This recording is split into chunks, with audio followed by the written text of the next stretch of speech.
કેમ છો મારા વહાલા વિદ્યાર્થી મિત્રો? મારું નામ છે જયેશ રાઠવા અને તમે જોઈ રહ્યા છો નચિકેત સ્ટડી. મિત્રો, આપણે ગયા વિડીયોની અંદર સૌથી પહેલાં આપણે શું જોયું હતું તો કે ભાઈ એક શબ્દમાં જવાબ, સંખ્યામાં અથવા તો વાક્યમાં જવાબ આપણે મેળવવાના હતા. એવા કુલ આપણે 4 ક્વેશ્ચનને સોલ્વ કરાવેલા હતા, જે તમારી એક્ઝામમાં તમને ખૂબ જ હેલ્પફુલ થઈ રહેશે. તો ખાસ મિત્રો એ 4 ક્વેશ્ચનને સોલ્વ કરી દેજો અને એને પ્રેક્ટિસ કરી લેજો. અને હવે મિત્રો આપણે આ વિડીયોની અંદર શરૂઆત કરવાના છે ખરા અને ખોટા. બરાબર છે? વિધાનો ખરા છે કે ખોટા એ આપણે સમજીને કરવાના છે. સમજીને કરશું તો આપણો કોન્સેપ્ટ પણ પાકો થશે. બરાબર છે? અને ખરા ખોટા પૂરા કરશું એટલે આપણું ચેપ્ટર નંબર 2 પ્રેક્ટિસ બુક આખું પૂરું થઈ જશે. ક્લિયર છે? અને એના પછી આપણે સ્વાધ્યાય 3.1 શરૂઆત કરવાની છે. ચાલો સૌથી પહેલાં આપણે ખરા ખોટાને પૂરા કરી દઈએ. પહેલું ખરું ખોટું જુઓ. જો કોઈ બહુપદીનો આલેખ એક્સ અક્ષને ફક્ત એક જ બિંદુમાં છેદે અથવા તો સ્પર્શે તો તે બહુપદી દ્વિઘાત બહુપદી ના હોય. બરાબર છે? આપણને શું આપ્યું છે કે ભાઈ કોઈ બહુપદીનો આલેખ એક્સ અક્ષને ફક્ત એક જ બિંદુમાં છેદે કે સ્પર્શે તો તે દ્વિઘાત બહુપદી ના હોય. એવું પોસિબલ હોતું નથી. તમે જોઈ શકો છો મિત્રો, આપણે ખબર ને આગળ જ જોયું હતું. જો અહીંયા તમે કે આ જે આપણો આલેખ આપેલો છે, બરાબર છે? તો મિત્રો આ એક દ્વિઘાત બહુપદી જ આપેલી છે આપણને, બરાબર? અને આમાં એક્સ બિંદુએ એક જ બિંદુએ છેદે છે, છતાં પણ આ દ્વિઘાત બહુપદી છે. એટલે શું આવશે આમાં જવાબ આપણો?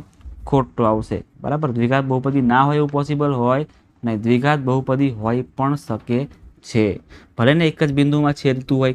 બરાબર છે? તો પણ દ્વિઘાત બહુપદી તેને કહેવામાં જ આવે. નેક્સ્ટ, જો ત્રિઘાત બહુપદી પી ઓફ એક્સ બરાબર એ એક્સનો ઘન પ્લસ બી એક્સનો square plus c x plus d, એટલે કે આપણને આપ્યું છે પ્રમાણિત સૂત્રના 2 શૂન્ય 0 હોય તો સી બરાબર ડી બરાબર 0. હવે મિત્રો 2 0 શૂન્ય હોય તો ત્રીજું પણ કેવું હશે? શૂન્ય જ હશે. બરાબર? યાદ રાખજો, ત્રીજું પણ કેવું હશે?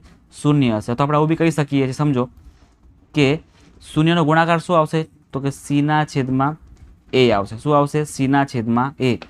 સીની કિંમત કેટલી છે મિત્રો? 0 છે ને? 0 છે. એની કિંમત કેટલી છે? 1. તો કે ભાઈ 0 ના છેદમાં 1 કરો તો કેટલા આવે? 0 જ આવે. એનો મતલબ કે આ સી બરાબર ડી બરાબર 0 થાય ને, એ વાત બિલકુલ સાચી છે. એ વાત બિલકુલ સાચી છે. ચલો નેક્સ્ટ, દ્વિઘાત બહુપદી પી ઓફ એક્સ બરાબર x square plus 5x plus 4 ના શૂન્યોનો સરવાળો તેના શૂન્યોના ગુણાકારથી અધિક છે. આપણે ચેક કરી લઈએ, કોઈ ચિંતા કરવાની જરૂર છે નહીં. આપણે ચેક કરતાં વાર લાગવાની છે જ નહીં. સૌથી પહેલાં આને આપણે હાઇલાઇટ કરી દઈએ. ચલો, કઈ બહુપદી છે તો કે x square plus 5x plus 4. સૌથી પહેલાં કરીએ શૂન્યનો ગુણાકાર, શૂન્યનો સરવાળો, અને પછી કરશું શૂન્યનો ગુણાકાર. કોણ વધુ છે? આપણે શું આપ્યું છે? સરવાળો વધુ છે એવું આપણને આપેલું છે. ચલો ચેક કરી લઈએ. સૌથી પહેલાં કરીએ શૂન્યનો સરવાળો, એટલે કે માઇનસ બીના છેદમાં એ. એની કિંમત કેટલી મળે છે તો કે -5 અને છેદમાં કંઈ નહીં એટલે 1 આવશે. -5 આપણને મળે છે સરવાળો. હવે કરીએ ગુણાકાર, તો કે શૂન્યનો ગુણાકાર એટલે સીના છેદમાં એ. સીની કિંમત આપણે કેટલી આપેલી છે? 4 આપેલી છે, અને છેદમાં 1 લખવાની.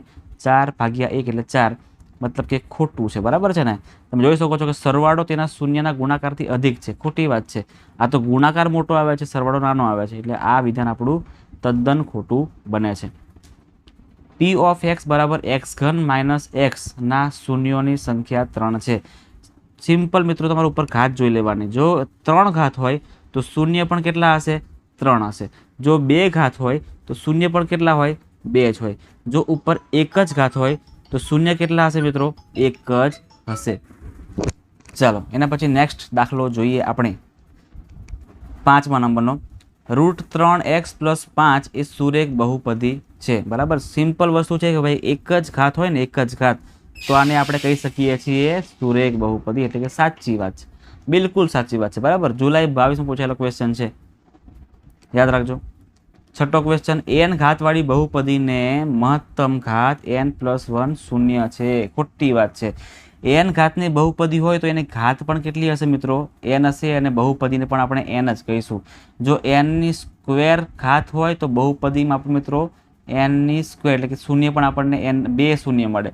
સિમ્પલ સમજો કે દ્વિઘાત બહુપદી હોય તો 2 શૂન્ય મળે. ત્રિઘાત બહુપદી એટલે કે ત્રિઘાત ઘાત 3 હોય તો શૂન્ય પણ કેટલા મળે? 3 મળે.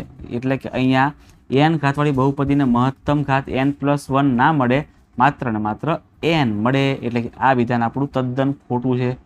ચલો નેક્સ્ટ, દ્વિઘાત બહુપદી પી ઓફ એક્સ બરાબર એક્સ સ્ક્વેર પ્લસ એક્સને વાસ્તવિક શૂન્ય 2 છે, બરાબર છે. સિમ્પલ તમને સમજાવ્યું ને ત્યારે કે ભાઈ જો 2 ઘાત હોય ને, શું કીધું મેં કે ભાઈ 2 ઘાત આપણને જોવા મળે એનો મતલબ એવો થાય, 2 ઘાતનો મતલબ કે એમાં 2 શૂન્ય ફરજિયાત આવતા, વિધાન આપણું સાચું છે.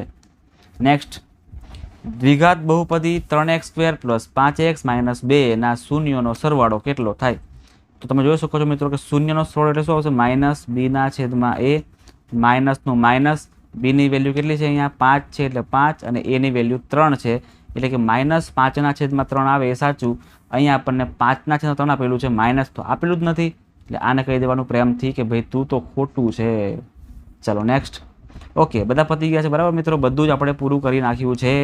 તો ખાસ મિત્રો, જો તમે ચેનલ પર પહેલી જ વાર આવ્યા હોય, વિડીયો પહેલી જ વાર જોયો હોય, તો ખાસ તમારા માટે મિત્રો આખી જ પ્રેક્ટિસ બુક આપણે સોલ્વ કરાવવાની છે એકદમ સરસ રીતે, બરાબર? તમને કોન્સેપ્ટ પણ ક્લિયર કરાવવાના છે, તમને દાખલા પણ ક્લિયર કરાવવાના છે. તો ખાસ જેટલા પણ વિદ્યાર્થીઓ નવા જ છે, પહેલી વાર આવ્યા છે, અને કેટલાક તો એવા પણ છે કે જે વિડીયો જોયા કરે છે પણ સબસ્ક્રાઈબ નથી કરતા, તો તમામ મિત્રો સબસ્ક્રાઈબ કરી નાખજો. વિડીયોને પણ લાઇક કરી કોમેન્ટ જરૂરથી કરજો. તમારા મિત્રોને પણ જે વિડીયો છે ને મિત્રો શેર કરી આપજો.